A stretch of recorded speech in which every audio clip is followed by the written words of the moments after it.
Mga ka-heirs, sa segment na "To makikita natin kung bakit hindi lahat ng tahimik ay mahina." Dahil ngayon, matapang na sinagot ni Mikoy ang mga bashers hindi para makipag-away, kundi para ituwid ang kasinungalingan. Sa dami ng kumakalat na intriga na kesyo may boyfriend daw si Krista, malinaw at diretsahan ang mensahe. Wala itong katotohanan. Walang itinatago, walang nililinlang. Ramdam mo sa pananalita ni Mikoy na hindi ito galit na galit, kundi pagod na sa kasinungalingan. At bilang isang taong matagal nang nanahimik, may karapatan siyang magsalita.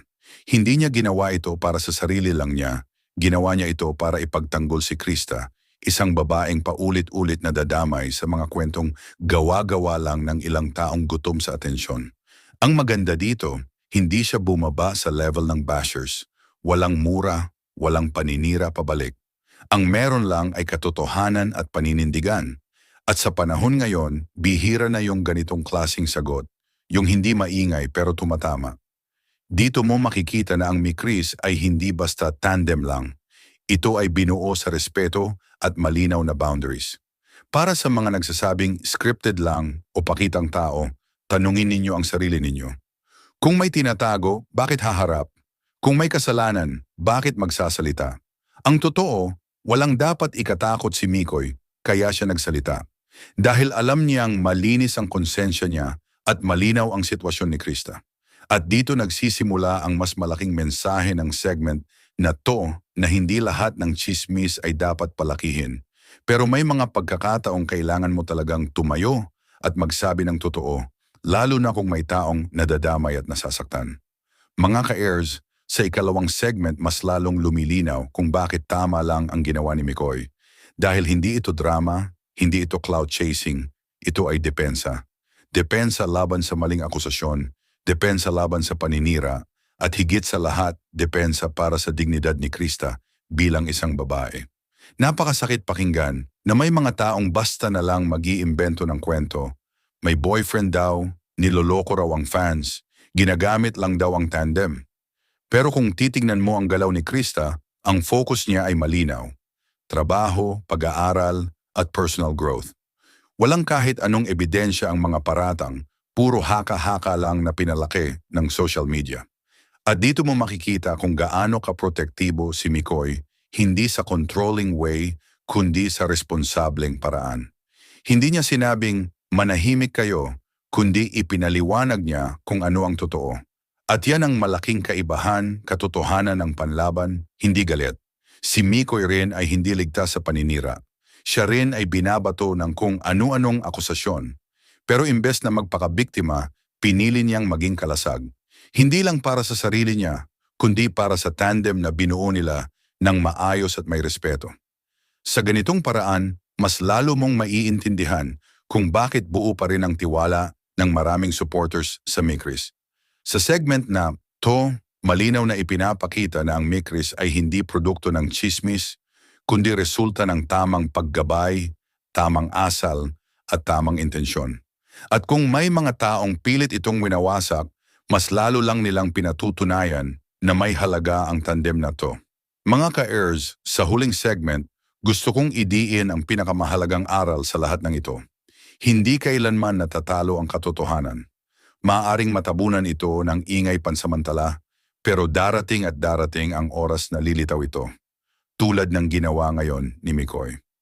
Ang pagsagot niya sa bashers ay hindi tanda ng kahinaan, kundi tanda ng pagiging responsable.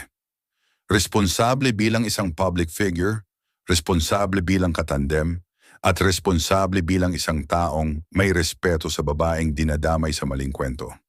At para kay Krista, malaking bagay ang magkaroon ng ganitong klaseng katuwang, yung hindi ka iiwan sa oras ng intriga. Para sa fans, ito ang paalala. Huwag tayong basta maniniwala sa kwento ng walang mukha at walang pangalan. Mas pakinggan natin ang mismong taong sangkot. Mas bigyan natin ng halaga ang kilos kaysa chismis. Dahil kung tutuusin, mas malinaw ang ipinapakita ng Mikris kaysa sa ipinaparatang sa kanila. At sa mga bashers, simple lang ang mensahe. Hindi ninyo kayang wasakin ang isang bagay na itinayo sa katotohanan. Maaring makasakit kayo, pero hindi kayo mananalo. Dahil habang kayo ay gumagawa ng kwento, sila ay tahimik na nagbubuo ng mas matibay na pundasyon. Sa huli, ang mikris ay mananatili hindi dahil sa ingay, kundi dahil sa tiwala, respeto at katotohanan. At sa ginawa ni Mikoy ngayon, malinaw ang isang bagay. Hindi niya hahayaang yurakan si Krista at hindi niya hahayaang manaig ang kasinungalingan. Mga ka-heirs, sa puntong ito gusto kong bigyang diin na ang ginawa ni Mikoy ay hindi basta reaksyon. Ito ay paninindigan.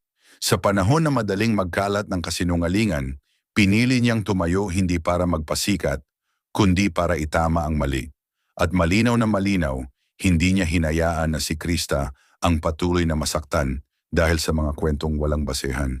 Importante ring maintindihan natin na kapag ang isang tao ay nagsalita sa tamang paraan, sa tamang oras, at may malinaw na intensyon, hindi iyon pagtatanggol dahil may kasalanan, kundi pagtatanggol dahil may dignidad. Yun ang ipinakita ni Mikoy. Hindi niya pinalaki ang issue, hindi niya dinagdagan ang apoy. Pinatay niya ang kasinungalingan sa pamamagitan ng katotohanan. Para kay Krista malaking bagay ito. Dahil sa mundo ng social media, kadalasan ang babae ang unang hinuhusgahan, unang sinisiraan at unang pinagdududahan. Pero ngayon, nakita ng lahat na hindi siya nag-iisa. May taong handang tumayo, magsalita at manindigan para sa kanya ng maayos at may respeto. At yan ang klase ng proteksyon na hindi scripted at hindi peke. Sa mga supporters ng Mikris, ito ang malinaw na mensahe. Huwag kayong matitinag. Ang tandem na binuo sa maayos na gabay, malinaw na hangganan at totoong intensyon ay hindi basta-basta mabubuwag ng tsismis. Kung may isang bagay mang napatunayan sa mga pangyayaring ito, yun ay mas tumibay pa ang tiwala sa Mikris, sa mga taong gumagabay sa kanila, at sa katotohanang unti-unting lumalabas. At sa huli, tandaan natin, ang katahimikan ay hindi kawalan ng sagot.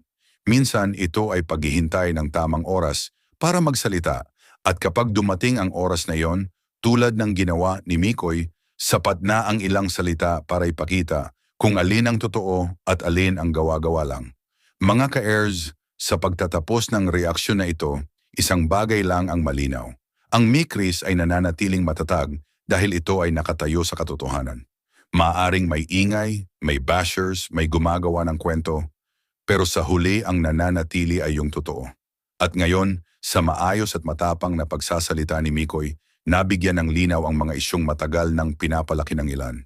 Hindi lahat ng isyu ay kailangang sagutin agad, pero may mga pagkakataon na kailangan mong magsalita para protektahan ang taong nadadamay. At yun ang eksaktong ginawa ni Mikoy para kay Krista.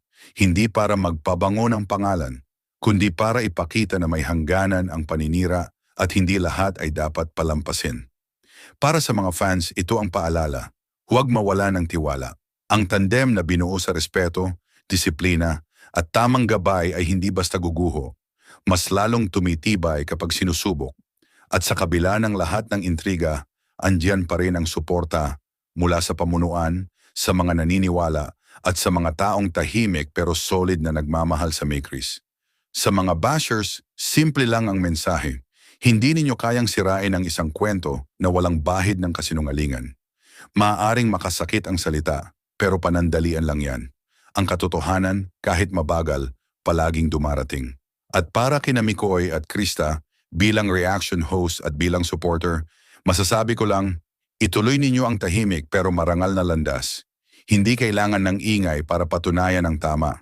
Ang mahalaga, malinis ang intensyon at buo ang prinsipyo.